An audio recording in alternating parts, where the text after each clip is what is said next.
Hoje nós vamos falar sobre como abrir uma clínica de estética, um passo a passo completo, desde o planejamento prévio até a precificação que você tem que fazer para conseguir ter lucro, para conseguir ter resultado e regularizar a sua clínica de estética da melhor maneira possível. Lembrando que o planejamento é o principal passo para que você consiga ter resultados em qualquer área do empreendedorismo, e o segmento de estética ele traz muitas peculiaridades quando o assunto é abrir e começar o seu próprio negócio. Então simbora para o conteúdo.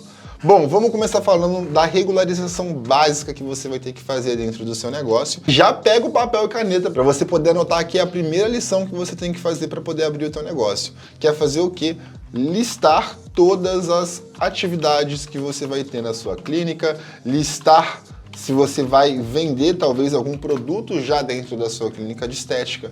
Então, esse é o primeiro passo, é você entender tudo isso para que você consiga dar os próximos passos, porque através dessa lista é onde se desenvolve os KNAIs, ou seja, é onde a gente entende qual vai ser o código utilizado na abertura do teu negócio. E o código, ele influencia totalmente no imposto que você vai pagar, né? E sobre imposto, a gente já tem um vídeo no canal falando de contabilidade, imposto, estratégia tributária, para você pagar menos. Se você tiver curiosidade, é só ir lá conferir dentro do canal, certo? Então vamos escolher a estrutura jurídica para você abrir o seu CNPJ, regularizar a sua clínica, porque trabalhar como autônomo é para quem está ganhando abaixo de R$7.000 por mês, né? E o objetivo é falar realmente com quem está planejando uma clínica para ganhar muito mais do que isso, até porque para ter uma clínica existe um determinado custo que você tem que ter, certo? Então vamos lá para a escolha da estrutura jurídica para você abrir o seu CNPJ.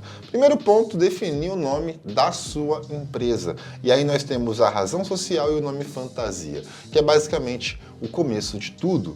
O segundo ponto, investir em uma identidade visual. Eu sempre bato nessa tecla porque os empreendedores gostam de contratar um primo para fazer identidade visual e já fica uma bela porcaria a primeira identidade visual criada, que basicamente, cara, é o chamariz da sua empresa, né? É o destaque. Imagina uma Coca-Cola da vida com uma logo totalmente desorientada, digamos assim. Documentos necessários para abrir o CNPJ: RG, CPF, comprovante do endereço e, obviamente, as suas atividades todas muito bem listadas. E você precisa ter uma localização aprovada na viabilidade do seu município. Então, viabilidade é o primeiro passo que a gente dá para ver se o seu zoneamento ele é permitido. Então, dependendo do local onde você vai abrir a tua clínica, pode ser que a prefeitura não permita de acordo com o zoneamento, e aí é só através realmente da contabilidade que você vai entender esse passo na hora que você já contrata o serviço de abertura de empresa. Então, é importante você, às vezes, já ter a contabilidade para te assessorar e você, às vezes, contratar, ou melhor, fazer a locação de um espaço que você já sabe que vai ser aprovado pela prefeitura para você poder fazer a abertura sem maiores dores de cabeça. Então, uma das formas que você tem para resolver esse ponto é pegar, às vezes, espaços que já tiveram outras clínicas de estética, porque aí pode ter uma maior probabilidade do espaço já estar adequado. Lembrando que nem sempre o que o outro está fazendo é correto. Existem muitos empreendedores que não fazem o básico bem feito, né? Eles simplesmente ligam o foda-se. Então, esse é o primeiro passo que você tem que ter para fazer a regularização documental inicial da tua clínica, porque existem muitas peculiaridades que você vai ter que ter a partir de agora. Passo 2, licenças e autorizações necessárias. É aqui que a coisa começa a ficar mais complicada, porque para funcionar legalmente a sua clínica precisa ter o alvará de funcionamento, vigilância, registro no conselho de classe, se necessário, né? Então, se tiver biomédico, fisioterapeuta, você pode precisar ter um registro também no conselho desse profissional. E o certificado digital, que é basicamente a assinatura que você tem, ou melhor, que a sua empresa tem perante o governo. E, meu camarada, a vigilância sanitária de uma clínica de estética, você não está entendendo o BO que é. Você vai saber agora no próximo tópico. Vamos lá para o passo número 3, que é o local e a estrutura da clínica. É aqui que o bicho começa a pegar. Então, antes de alugar um espaço, até botei aqui, né? ponto e vírgula, reforçando que tem que ver se o endereço é adequado para o KNAI escolhido. Então, recepção tem que estar bem organizada, acho que isso aqui é chave, não precisa nem falar muito. Sala de atendimento tem que ter o espaço adequado para equipamentos e atendimento confortável. E é aqui que começa o BO. Área de armazenamento de insumos. Então você tem que ter um local adequado para o armazenamento de produtos, como a toxina botulínica e os preenchedores. Geladeira com controle de temperatura para substâncias termossensíveis. E também um controle rigoroso de validade do produto. Uma vez que você não tem um controle rigoroso de validade, você acaba tendo alta taxa de desperdício, porque você não fez um controle básico e uma organização básica de ter basicamente um espaço específico, por exemplo, para o produto que está para vencer e os produtos, por exemplo, novos que têm a validade mais para frente. Então, ter esse controle aqui é fundamental e, obviamente, faz parte para liberar a tua vigilância sanitária. Banheiros e lavabos, você tem que seguir as normas da Anvisa e a ABNT NBR 9050. Então, se você não tiver todos os pontos aqui de acessibilidade, como o corrimão, o espaço certinho, cara, tu vai ter problema. A pia tem que ter torneira de acionamento não manual, ou seja, pedal ou sensor, para evitar contaminação cruzada, e a disponibilização de álcool 70 e sabão líquido para higienizar as mãos. Fora a sala de esterilização, que ela é obrigatória para clínicas que utilizam instrumentos reutilizáveis. E o equipamento de autoclave para esterilização dos materiais. E a área separada para poder armazenar os materiais estéreis. Então tudo isso é fundamental para você conseguir ter a sua clínica regular perante a vigilância sanitária. Outro ponto, investir em equipamento e tecnologia. Você ter sistemas de gestão como o Nino Saúde Clinic, iClinic ou o próprio Trinx ajudam a organizar a tua agenda, teu estoque e o teu financeiro. O financeiro eu sempre gosto de fazer um paralelo para o Conta Azul. Tá? O Conta Azul é um software que você pode trabalhar, inclusive em conjunto com a nossa contabilidade, para enxergar lucro, para você ter mais gestão, controle, margem, enfim, enxergar realmente a vida empresarial da tua empresa da maneira como você deveria enxergar. Tá? Então eu recomendo que esse sistema seja diferente do sistema que todo mundo acessa na empresa, porque aqui você precisa de profissionais com uma capacidade técnica diferente. E aí quando você tem o mesmo sistema para tudo, você às vezes está cadastrando o teu serviço que vai ter impacto no financeiro, e aí o seu atendente lá que foi cadastrar um serviço da clínica cadastrou errado, deu merda no financeiro, erramos no relatório porque alguém sem conhecimento fez um cadastro que não deveria. Então por isso que eu gosto de separar sempre o software de gestão financeira do software geral da clínica, certo? Máquina de pagamento, então isso daqui hoje em dia, obviamente, é obrigatório, deixar um QR Code de Pix para você poder receber também, ou máquinas que já recebem via Pix, que é o ideal. Materiais de marketing, então, cara, você tem que ter um site profissional, você tem que ter um Google Meu Negócio configurado. Google Meu Negócio hoje é chave para você conseguir ganhar visibilidade. E você tem que ter fornecedores confiáveis. Uma boa clínica de estética precisa comprar bem os seus insumos, porque isso vai afetar diretamente o lucro que você vai ter dentro do seu negócio. Lembrando que você também tem que olhar para as questões de acessibilidade. O local deve ser de fácil acesso para clientes e oferecer estacionamento próximo. Inclusive, galera, uma das coisas que é interessante até comentar, não sei se você reparou na sua cidade, mas o que está acontecendo com as farmácias? As farmácias, elas entenderam que o maior marketing possível hoje para uma farmácia em uma avenida movimentada é você ter um estacionamento. Quando você não tem um estacionamento, o cliente ele não vai parar na sua farmácia. Então, se você quer que as pessoas transitem mais na farmácia, eu preciso reduzir o espaço físico para poder somar estacionamento. E você pode ver que os novos layouts de farmácia sempre tem estacionamento na frente, coisa que antigamente você pode reparar que as farmácias não olhavam para esse aspecto e hoje elas já estão olhando. Então, marketing não tem a ver apenas com posicionamento em rede social. O local que você está escolhendo, ele vai ser estratégico para você gerar mais resultados. Então, você tem que olhar para esse ponto. Fora a questão de rampa de acesso para cadeirante, você tem que ter as portas com largura mínima de 80 centímetros para permitir a passagem de cadeira de rodas, banheiro adaptado conforme as normas da ABNT, fora a parte de segurança contra incêndio. Então, assim, empreender, galera, é realmente ter um monte de novas obrigações, principalmente no ramo que está envolvendo a saúde das pessoas. Quarto passo, legalizar funcionários e contratações, né? Que aqui inclusive entrou algumas coisas que deveria estar no tópico anterior, como a gestão de resíduos. Você tem que classificar os seus resíduos da maneira correta para poder fazer o devido descarte. Né? Cada tipo de resíduo ele tem o seu padrão de descarte. Lembrando que, dependendo, você pode ter que contratar o quê? Uma empresa especializada para fazer a coleta desse resíduo. Então, tudo isso aqui vai envolver uma série de precauções, uma série de processos que você tem que criar na sua empresa para ficar regular perante a vigilância sanitária e não pagar juros, multas e ter processos administrativos simplesmente por falta de organização. Fora o controle de vetores e pragas que você tem que fazer. Então, assim, é realmente uma cambada de coisas que você vai ter que se preocupar para andar regular com uma clínica de estética.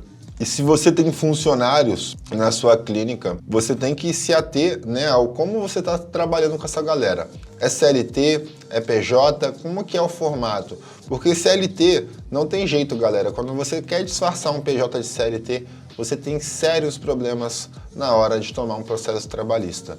E o grande ponto é o seguinte, que o profissional responsável por fazer o procedimento em uma clínica de estética, ele se enquadra dentro da lei salão parceiro, ou seja, você não precisa pagar sobre o faturamento, ou melhor, sobre a despesa que você teve com esse profissional. Então, se a sua clínica, por exemplo, fatura 50 mil por mês, e você tem lá o parceiro que está faturando 10 mil reais ao mês, você não vai pagar imposto sobre 50 mil, você vai pagar imposto sobre 40 mil reais. Isso aqui é uma vantagem gigantesca para quem está trabalhando no ramo da estética, o que faz muito sentido você ter esses profissionais parceiros, e aí para isso você tem que seguir uma série de obrigações, como por exemplo, ter um contrato de prestação de serviço com esse profissional, ele tem que ter um CNPJ, ele vai ter que fazer uma emissão de nota fiscal para você todo santo mês para poder deixar isso regular. Tem que ter uma aprovação no sindicato para poder validar o contrato. Então, tudo isso são pontos que você vai ter que se ater para deixar isso aqui regular. E, obviamente, uma contabilidade especializada, ela atende você dentro desse aspecto. E se você precisar dos nossos especialistas, no link da descrição aqui é só clicar, sem burocracia, você já cai no nosso WhatsApp, já consegue falar com os nossos consultores. Então, é sempre importante você entender que para cada tipo de benefício existem regras e uma boa contabilidade é o que vai garantir que você siga essas regras, certo? Então, o salão parceiro ele é fundamental para que você tenha uma boa clínica de estética que vai estar usando o máximo das estratégias tributárias ao seu favor. E o passo 5, galera, planejamento financeiro, precificação correta. A precificação, galera, principalmente é um dos maiores problemas que eu enxergo hoje dentro do segmento de estética. Então, assim, reforçando, separar finança pessoal e empresarial, isso daqui é chave de qualquer negócio. A grande maioria dos empreendedores deixa isso daqui uma verdadeira bagunça, uma verdadeira salada. E aí você não tem clareza do lucro e das despesas. E se você não tem essa clareza, o seu negócio ele não vai para frente. Então você tem que controlar o fluxo de caixa registrando todas as saídas, todas as despesas do seu negócio e precificar corretamente os serviços. Galera, de verdade, se vocês não olharem para esse terceiro ponto e realmente levarem muito a sério, vocês podem ter um grande problema. Vou dar um exemplo claro aqui através dessa planilha de precificação. Então vamos falar aqui, por exemplo, de 3 serviços diferentes, como aplicação de botox, preenchimento labial e o fios de PDO. o insumo médio que vocês gastariam seria entre 150 e até 350 reais. O custo hora de um profissional, ele pode variar muito, de 100 até 150 reais. E aqui em outros custos eu coloquei o custo necessário para você poder manter uma clínica, tá? E levando em consideração que uma clínica pequena, ela vai fazer no máximo de 10 a 20 atendimentos por dia. Se a gente pensar, por exemplo, em 10 atendimentos por dia, o que já é uma média de uma clínica bem movimentada, a gente está falando uma média de 300 atendimentos por mês, tá? Então, a partir de 300 atendimentos por mês, se eu vender cada atendimento a 500 reais, a gente já tem uma média aí de 15 mil reais de faturamento.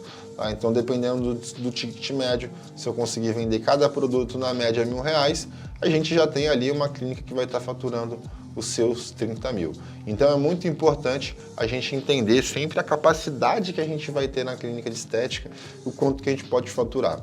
Tá? E por que é importante a gente analisar esse aspecto? Porque aqui vou dar um exemplo. Tem muito profissional que você vê aí vendendo botox, preenchimento labial, a preço de banana. Então, exemplo, aplicação de botox é R$600, a R$700. Preenchimento labial você vê aí às vezes também, mais barato do que R$800. Então, cara, será que realmente esse profissional, essa empresa está ganhando dinheiro com isso? Porque o que acontece? No Simples Nacional, você já começa pagando 6% de imposto e conforme o anexo 3 aqui, ó, acima de 180 mil reais já é 11,20% de imposto. Então, se eu tenho 11,20% de imposto aplicado em cima de uma margem de lucro de 20%, vai me sobrar apenas 9% de lucro na minha clínica. Ou seja, um negócio de prestação de serviço com 9% de lucro, cara, você não consegue trabalhar. Como que vai ficar as verbas de marketing, os custos não produtivos que você tem, como, por exemplo, salários de gestão, custos de administração, tem vários custos não produtivos, cara, que você vai ter dentro do seu negócio. Então, 20% de margem de lucro, você não consegue trabalhar de forma saudável. Então, é importante você entender que você tem que analisar certinho quanto que você vai gastar para poder ter a sua clínica rodando. Então, um exemplo bem claro, a partir do momento onde eu gasto 50 mil reais, e aí com 50 mil reais, se a gente for dividir aqui pelo custo de 250, cara, eu tô levando em consideração 200 atendimentos a um ticket médio de 250 reais. Então, se a gente fizer 200 vendas de 250 reais, a gente vai ter um faturamento de 50 mil reais. E para fazer 200 atendimentos, a gente tem que fazer mais ou menos uma média de 6 atendimentos por dia. Então, não é algo muito surreal para se fazer pensando em uma clínica de estética. E aí, a partir do momento onde eu entendo que eu vou gastar um custo fixo de 50 mil reais só olhando o custo fixo, né, sem pensar em custo variável, cara, eu não posso ter uma clínica de estética que vai estar faturando 60 mil. Eu tenho que ter um negócio que vai estar faturando muito mais do que isso. Porque aqui eu apurei o custo da clínica, né? Tá, outros custos, mas vamos botar aqui custos da clínica. Tá? Então, a partir do momento onde dentro do meu custo hora, vamos colocar que, além dos 100 reais, vamos colocar o seu tempo também. Vamos pensar que você tem um profissional, que você já está na gestão da clínica, e aí vamos colocar o seu custo hora aqui também. E aí, cara, se você gastar, por exemplo, 200 reais em custo hora, cara, a gente está falando de um custo total de 600 reais. E aí tu vai estar cobrando às vezes 600 reais no preenchimento, né? Igual eu botei aqui, ó. Aqui o preço final era 600, tem muita gente cobrando isso. Então aqui, se você aumentar um pouco o custo hora, tu já está tomando prejuízo. Então percebe o perigo de trabalhar com uma margem pequena? A gente tem um sério risco de quebrar o nosso negócio. Então qual que é a margem de lucro ideal para você aplicar na tua clínica de estética? Minimamente de 80% a 100%. Então aqui quando eu coloco 100% de lucro, aí já começa a ficar interessante. Porque eu já consigo ter margem o quê? para trabalhar pensando no médio e longo prazo. Eu já consigo depois aumentar o meu custo aqui sem ter um impacto muito grande no meu resultado final. Eu já consigo pagar um prolabore, eu já consigo investir em marketing, eu consigo reinvestir na estrutura da clínica, pagar o imposto, eu consigo pagar todas as despesas e não gerar risco. Então é muito importante você entender a precificação. Isso daqui é chave dentro do seu negócio e você vê muito profissional hoje cobrando barato, mas ele não fez as contas básicas para poder ter um negócio de sucesso. Se você gostou do conteúdo, já deixa aquele like, ficou dúvida, pode comentar e não esquece de seguir o canal para poder receber mais conteúdos como esse. Um grande abraço e eu te vejo no próximo vídeo.